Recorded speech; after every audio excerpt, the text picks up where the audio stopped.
Since, as you know, our agenda is very heavy, I count on the cooperation of everybody to make your intervention short and to the point, with the aim of moving forward the business within the timetable. Before we move to the agenda, I will give the floor to the Secretary, Mrs. Duvel, for a little introductory information. Please, Madame Duvel. Thank you, Mr. Chair, and welcome to all of you, very many friends. I would like to inform the delegates that the debates of the committee are interpreted in 5 languages: English and French, the statutory languages of the committee; Spanish, thanks to the generous support of the Spanish government; Arabic, thanks to the generous support of the Abu Dhabi Culture and Tourism Authority of the United Arab Emirates; and Azeri, courtesy of the host country. Video webcasts on the website of the 8th session of the Intergovernmental Committee, the UNESCO website. You can follow all the debates of the public sessions through the web. You have also a Wi-Fi connection which comes automatically when you select the network connection called UNESCO Baku, as indicated also in the screen. You can download all documents on the website. We have tended to have a paperless meeting, and we have paper versions only in very limited quantities and only for committee members.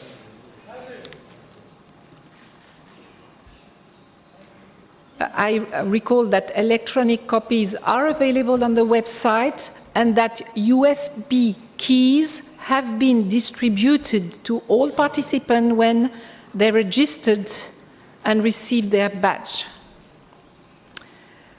You should have found on your desk a copy of the 2012 edition of the basic text of the Convention, together with a brochure of the exhibition Intangible Cultural Heritage and Sustainable Development. I recall also that the list of participants is available online, and if you see any mistake or error in the way your name is spelled, you can signal it to the Secretariat. As the Minister just recalled, as of today, nearly 800 people have registered to attend this session, coming from 103 countries.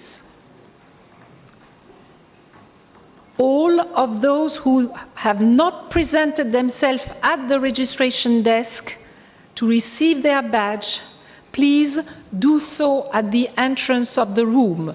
We shall update the list of participants based on the people who took their badge. So please, those who do not have badges, please take them from the entrance.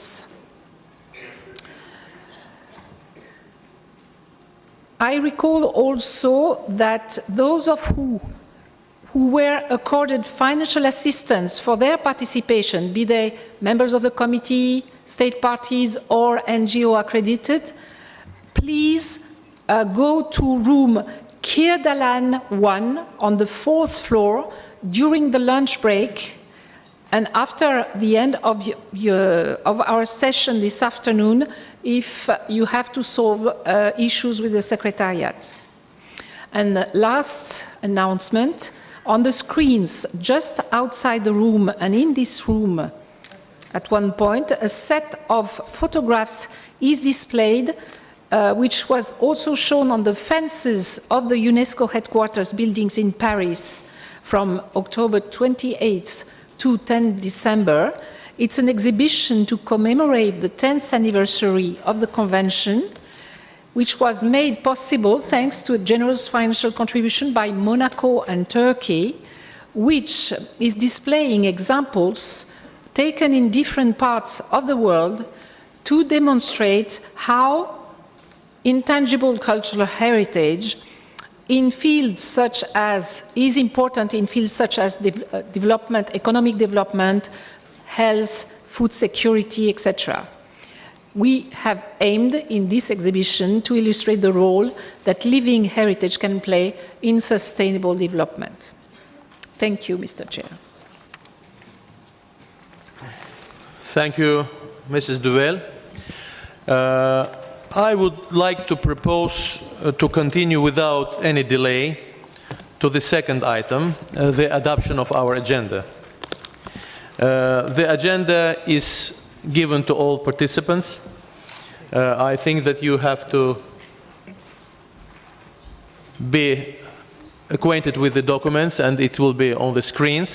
But there are some details which I consider necessary to be clarified, and I would like to invite the Secretary of the Convention, Mrs. Duvel, to present the items of the agenda to us.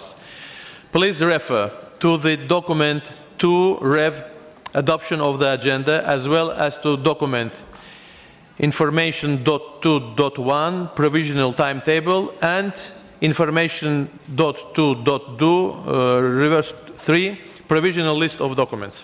Mrs. Duvel, you have the floor. Thank you.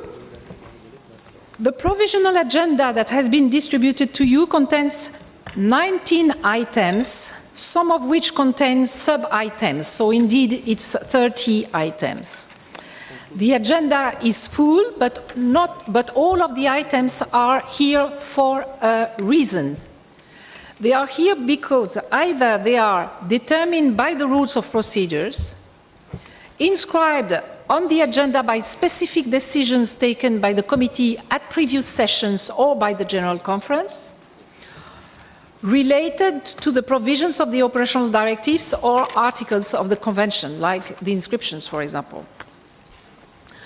All the documents were published before the statutory deadlines of 4 November, 4 weeks before the opening of this session, with the exception of 2 documents: the French translation of document ENF 5C, which is the evaluation of UNESCO standard setting instrument, which was available in English but not in its French translation, and it is a 60-page document that was issued in October, and document 12 Rev, which was updated to reflect a second contribution offered to the Intangible Cultural Heritage Fund.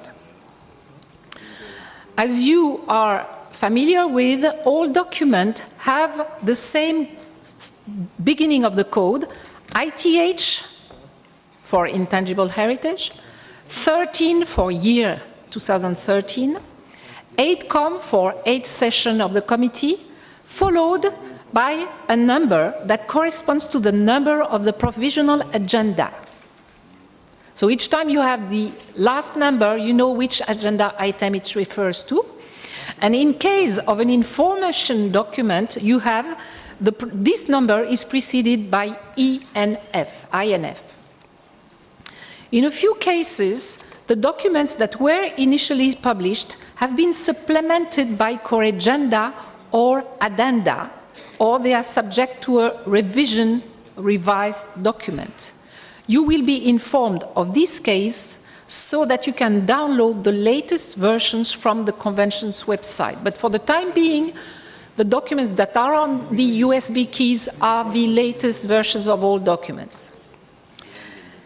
This session is a 6-day session, and the provisional timetable was adopted by the Bureau of the Committee at its meeting of 28th October. It can be found in document ENF 2.1 Rev, and it will be revised as needed by the Bureau every morning as far as you undergo through the different items. I will now present the agenda in connection with the timetable. So you know that day 1, this morning, you will adopt the agenda of the 8th session of the committee. It's item 2, the very coming agenda. And then you will have item 3A, admission of observers, Item 3B, amendments of the rules of procedures. Item 4, adoption of the summary records of the 7th session of the committee. Item 5A, which is the report by the committee to the General Assembly on its activities from June 2012 to June 2014, so in between two General Assemblies. And item 5B, which is the report by the Secretariat on its activities in 2013 and on the contributions of Category 2 centers to UNESCO strategies and programs for 2012 and 2013. So these items should be dealt with by the committee in the morning session today. This afternoon, the item 5C is on the timetable, which is the report on the evaluation by the Internal Oversight Service of UNESCO's standard-setting work of the culture sector and the related audit of the working methods of cultural conventions.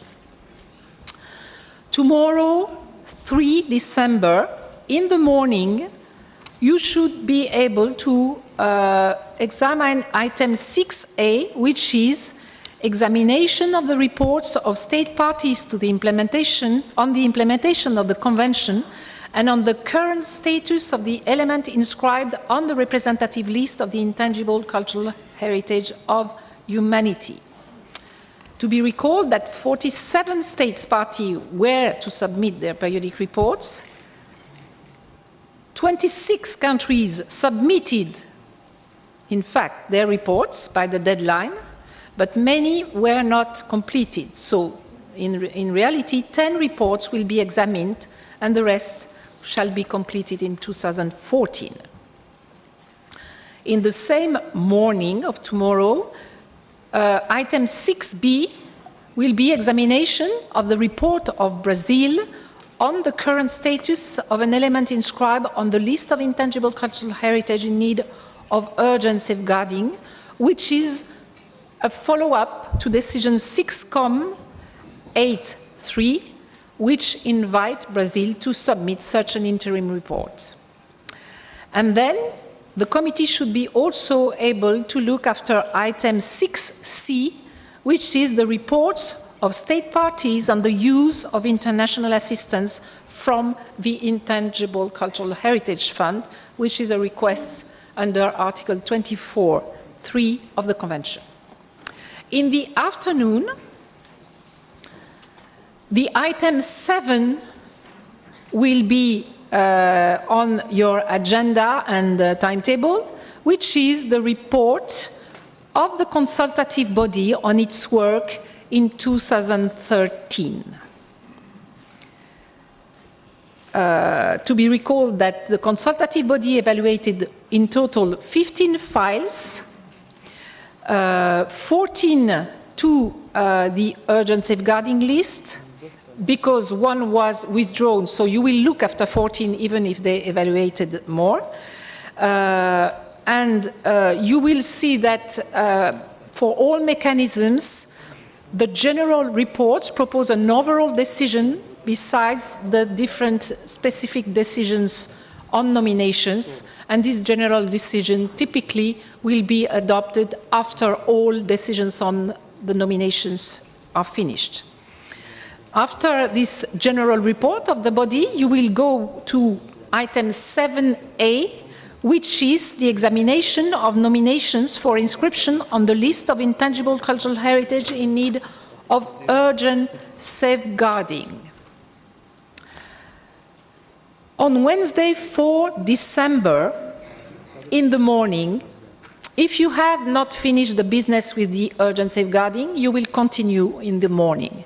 If you have finished, you can deal directly with item 7B, which is the examination of proposals to the Register of Best Safeguarding Practices, and then item 7C, which is examination of requests for international assistance.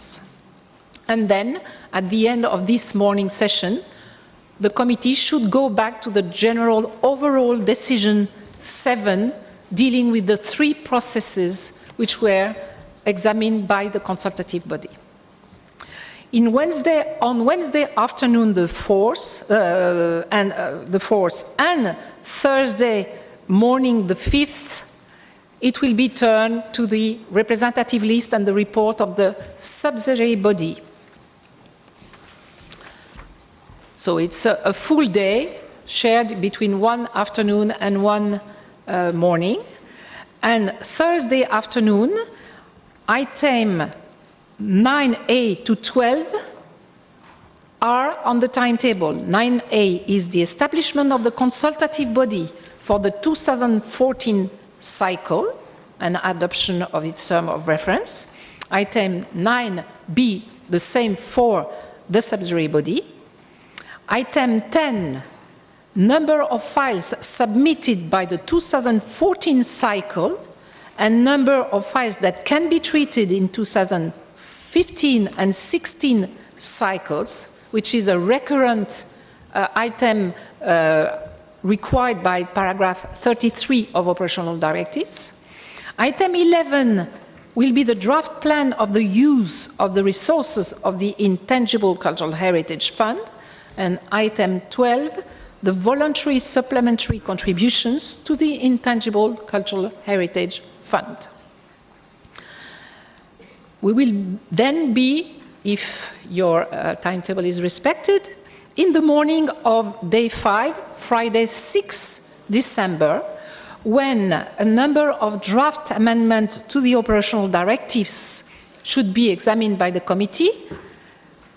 Item 13A on safeguarding commercialization and sustainable development.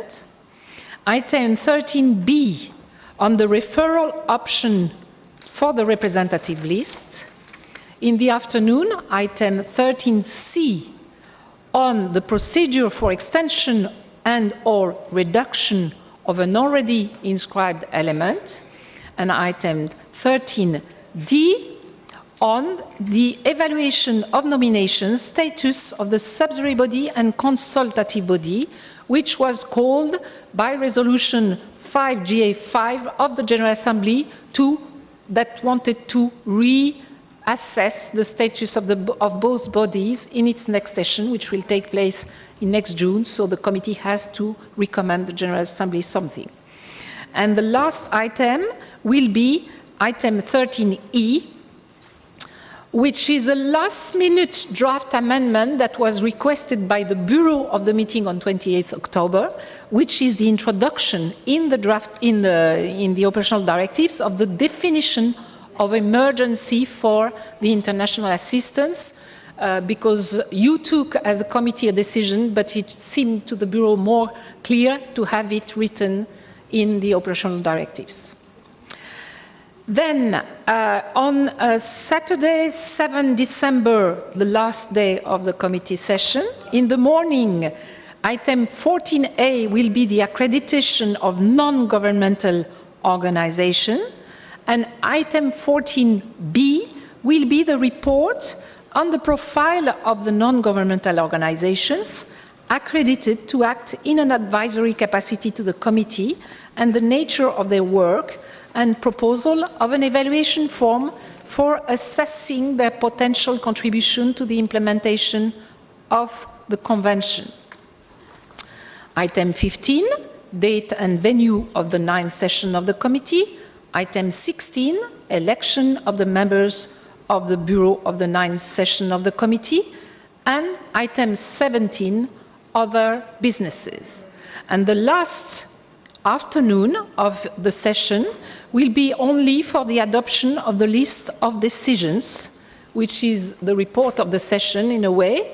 You will have time to read all the decisions you adopted during the session and then adopt them formally. And item 19, the closure of the session will take place. Another piece of information that I have to bring to you in line with the timetable is that the Bureau meeting, there will be a Bureau meeting every morning prior to the committee meetings from 9:30 to 10 in room Hofsan 1-2 to adjust the provisional timetable as needed. Tomorrow morning, the Bureau will meet earlier, exceptionally, from 9 to 10, so it can also examine the spending plan of the funds for the period 1 January to 13 June 2014. Another also information that I would like to convey is at the end of the session each evening, there will be an NGO debriefing in this room for NGOs that are guests to the ICH funds. Of course, it is open to all other NGOs if they want, so the NGOs may attend in the back of the room to this debriefing. And then also, I would like to announce that there will be a Category 2 Center meeting Wednesday evening in room Hofzan 1 and 2. And many cultural programs are organized all this week, but they will be announced along the way they are of the week. Thank you. Thank you, Mrs. Duvel. All delegates, we see that there are many very important items on our agenda, and I will do my best to help the committee to make steady and timely progress so that you will have time to enjoy Baku and surroundings. You know, we are responsible not only for culture but for tourism also, that we would like to have our guests enjoy the city of Baku and events which we will propose to you from the cultural and touristic point of view. I remind the committee members that our task now is to adopt the agenda that was provided to us by the Director General. The provisional timetable for our work is monitored by the Bureau that will meet every morning prior to the committee meeting. It can be adjusted each morning. If we happen to make faster or slower progress, then we have some changes to be anticipated. Are there any questions about the items that are on agenda during this session? I don't see any questions. May I ask the committee to adopt the draft decision 8.com2 as shown on the screens? Please show on the screen. No objections. I therefore declare the decision 8.com.2 adopted. My dear friends, hörmətli xanımlar və cənablar, məlumat vermək istəyərdim ki, bugünkü sessiyada onun açılış hissəsində Azərbaycan hökumətinin, dövlətinin çox dəyərli nümayəndələri iştirak edirlər. Mən sizin hamınız adından Azərbaycan Respublikasının Prezident Administrasiyasının, Nazirlər Kabinetinin, ayrı-ayrı dövlət orqanlarının, Milli Məclisin və digər dəyərli nümayəndələrin bir daha salamlamaq istəyərdim. Onlara bütün konferans iştirakçıları adından bizim konferansın keçirilməsinə verdikləri dəstəyə görə, ayrılan vaxta görə və diqqətə görə dərin təşəkkürümü bildirmək istəyərdim. Və bundan sonra komitə öz işini işçi qaydada davam edəcək. Əgər kiminsə öz vəzifələr üzrə hansısa işlər mövcuddursa, buyurun, siz öz işlərinizlə məşğul olub davam edə bilərsiniz və bir daha iştirakınıza görə, verdiyiniz töhfəyə görə dərin təşəkkürümü bildirirəm. I would like to address with thanks to all participants on behalf of Azeri State. We would like to farewell the Deputy Prime Minister with the thanks for his participation. And I invite responsible persons from UNESCO to take their chairs here in the podium. Thank you. Bir daha çox sağ olun.